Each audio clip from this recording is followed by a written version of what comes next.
자, 한번 상상해 볼까요? 당신의 경력에서 정말 중요한, 어쩌면 인생을 바꿀 수도 있는 그런 면접 제안을 받았다고요. 어떻게 준비하시겠어요?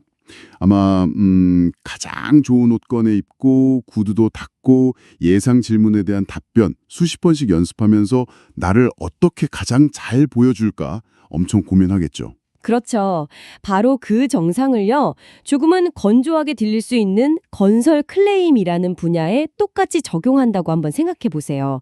이게 수십억, 때로는 수백억이 오가는 문제인데, 와, 규모가 엄청나네요. 네.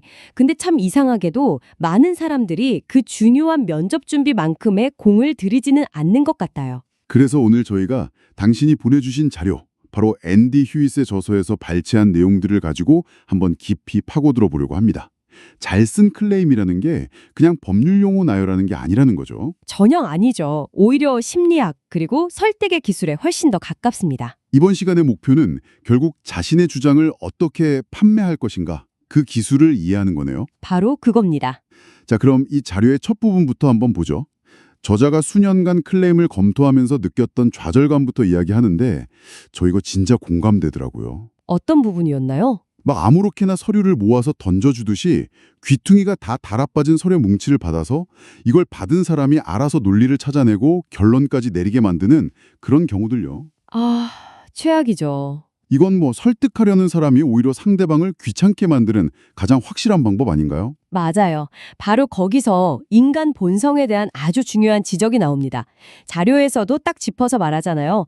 검토하는 사람이 아무리 공정하려고 노력해도 자기 일을 힘들고 짜증나게 만드는 사람한테 호의를 갖기는 정말 어렵다는 거죠. 아, 그렇죠. 그럴 수밖에 없겠네요. 이게 바로 면접에 잘 다려진 정장을 입고 가는 거랑 낡고 구겨진 청바지를 입고 가는 것의 근본적인 차이예요.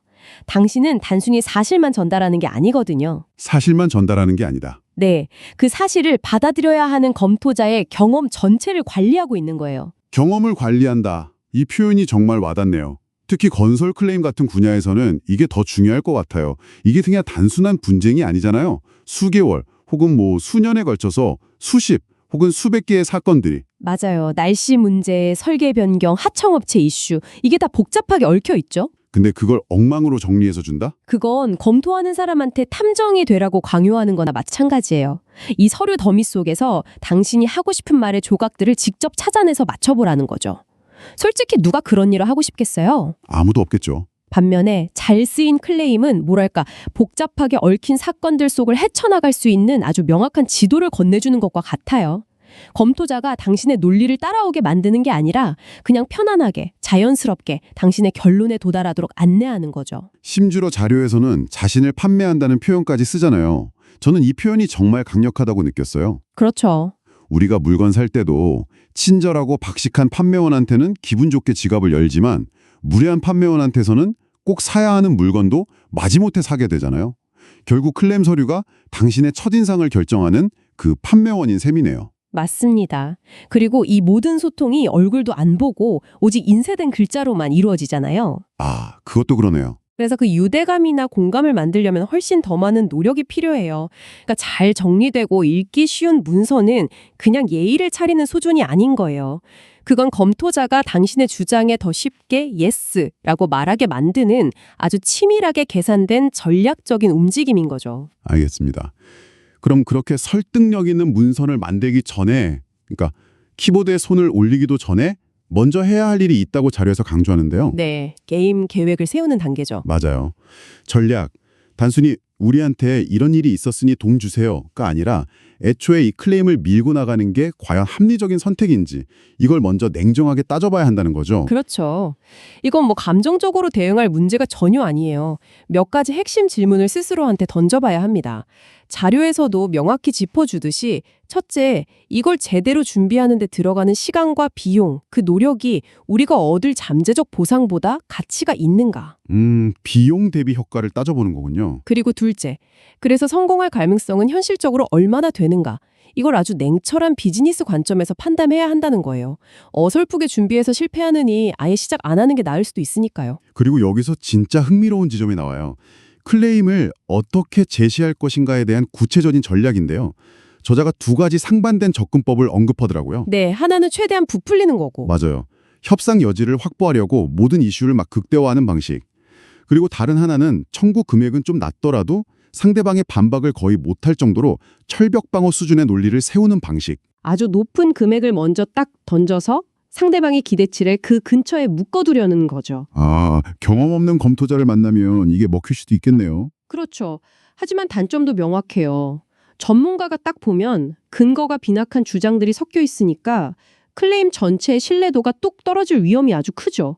아, 이 사람 그냥 막 던져보는구나 하는 인상을 주게 되는 거예요. 그럼 그 철벽 방어 전략은요? 그건 좀 더 안전한 접근법처럼 들리는데요. 안전하지만 동시에 잠재적인 이익을 일부 포기하는 전략일 수도 있어요. 정말 확실한 것만 주장하니까 신뢰도는 높은데 어쩌면 협상 과정에서 조금 더 받아낼 수 있었던 부분까지 놓칠 수 있거든요. 그렇군요. 그래서 이 두 전략 사이에서 어떤 스탠스를 취할 거냐, 이건 결국 내가 지금 누구를 설득하려는가 이 질문으로 돌아가게 돼요. 아, 그게 바로 검토자에 대한 분석으로 이어지는 거군요. 그 사람이 어떤 사람인지, 어떤 상황에 처해 있는지를 알아야 한다. 정확해요. 그 검도자는 공정한 사람인가 아니면 어떻게든 깎으려는 성향인가 혹시 이 문제에 개인적인 이해관계가 얽혀 있지는 않나 프로젝트 하면서 감정 싸움은 없었나 이런 모든 질문들이 당신의 전략을 결정해야 해요. 그리고 바로 이 점을 정말 완벽하게 보여주는 아주 의미심장한 일화가 자료에 나오죠. 네, 저도 이 일화 읽으면서 정말 무릎을 탁 쳤어요. 저자가 컨설턴트로서 한 프로젝트의 공사 지원 클레임을 준비하는데 사유가 총 12가지였어요. 네. 이걸 가지고 현장 책임 엔지니어를 만난 거예요. 근데 놀랍게도 그 엔지니어가 대부분의 내용에 너무 쉽게 동의를 했다는 거죠. 심지어 어떤 항목에 대해서는 이것보다 시간을 더 청구할 수도 있었을 텐데요 하고 팁까지 줬다고 해요. 굉장히 순조로운 출발이었죠. 저자도 처음엔 일이 너무 쉽게 풀리는데? 하고 놀랐다고 해요. 그런데 딱 두 가지 항목에 이르자마자 그 엔지니어의 태도가 180도 돌변한 거예요.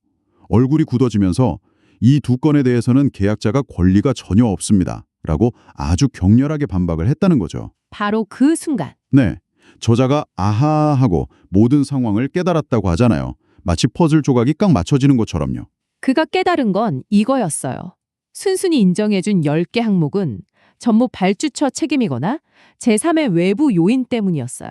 아, 하지만 그가 길길이 날뛰며 반박했던 그 2개의 항목은 알고 보니 바로 그 엔지니어 자신의 실수나 잘못된 결정 때문에 생긴 문제였던 거죠. 와. 그러니까 그 엔지니어의 격렬한 반박은 사실 나한테 책임이 돌아올 만한 이 두 가지만 빼고 다시 만들어 오면 나머지는 다 승인해주겠다.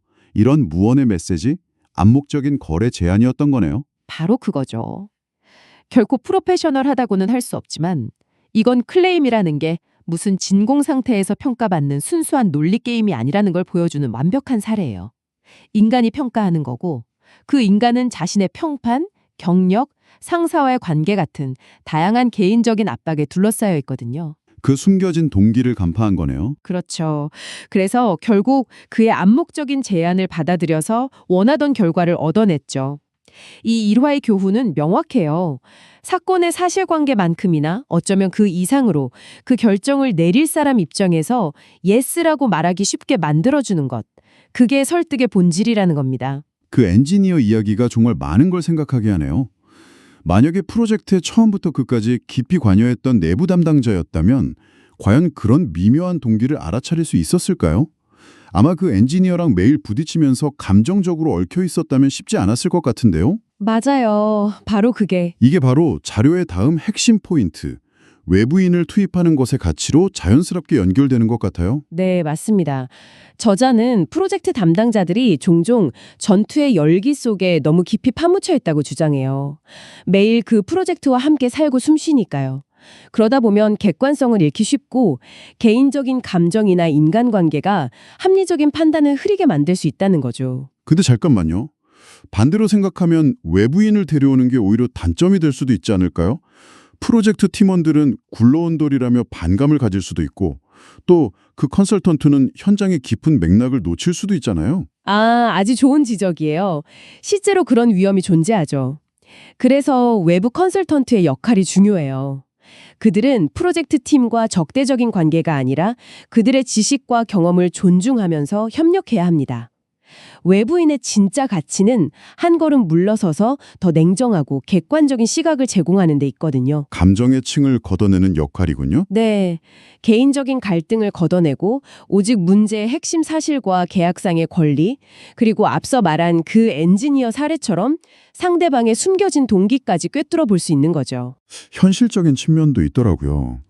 저자가 자기 경험을 이야기하는데 프로젝트 관리자로 현장에 있을 때는 하루에도 수십 통씩 전화가 오고 문 박차고 들어와서 이거 급한 건데요 외치는 사람들 때문에 도저히 한 가지 일에 집중할 수가 없었다는 거예요. 이거 너무 현실적이라서 웃음이 났어요. 그렇죠. 근데 컨설턴트가 되어서는 전화벨이 울리지 않는 조용한 사무실에서 오직 클레임 작성이라는 단 하나의 목표에만 몇 시간이고 집중할 수 있었다고 하잖아요. 이게 사소한 차이 같지만 결과물의 질을 결정하는 아주 중요한 요소예요. 저자는 이걸 반복을 통한 효율성이라고 표현해요. 아, 익숙함의 차이? 네, 프로젝트 담당자에게 클레임 작성은 어쩌다 한 번 하는 특별 과업이지만 컨설턴트한테는 매일 하는 일상 업무거든요. 그 경험과 집중도의 차이가 엄청난 결과의 차이를 만들어내는 거죠. 종합해 보면 오늘 살펴본 자료가 말하는 성공적인 클레임의 공식은 결국 탄탄한 사실, 더하기 치밀한 전략, 그리고 거기에 인간 심리에 대한 깊은 이해가 더해진 결과물이네요. 내 주장에 논리적으로 옳다는 걸 증명하는 걸 넘어서 상대방이 그걸 쉽고 심지어 기분 좋게 받아들일 수 있도록 판을 짜는 것, 이게 핵심인 것 같습니다. 맞아요. 그리고 그 판을 짜는 과정은 클레임 서류를 제출하기 훨씬 전부터 시작돼요. 자료에서도 경고하듯이 아무 예고 없이 갑자기 두툼한 클레임 서류를 상대방 책상에 툭 던져놓는 건 최악의 방법이에요. 기습 공격처럼 느껴지겠네요. 그렇죠. 기습 당했다고 느낀 상대방은 당연히 방어적으로 나올 수밖에 없거든요. 아, 그 부분도 중요하겠네요. 미리 언지를 줘서 상대방도 마음의 준비를 할 시간을 줘야 한다. 네, 공식적으로든 비공식적으로든 우리가 이러이러한 문제들 때문에 추가 비용이나 기간 연장이 필요할 것 같다. 조만간 관련 자료를 정리해서 제출하겠다.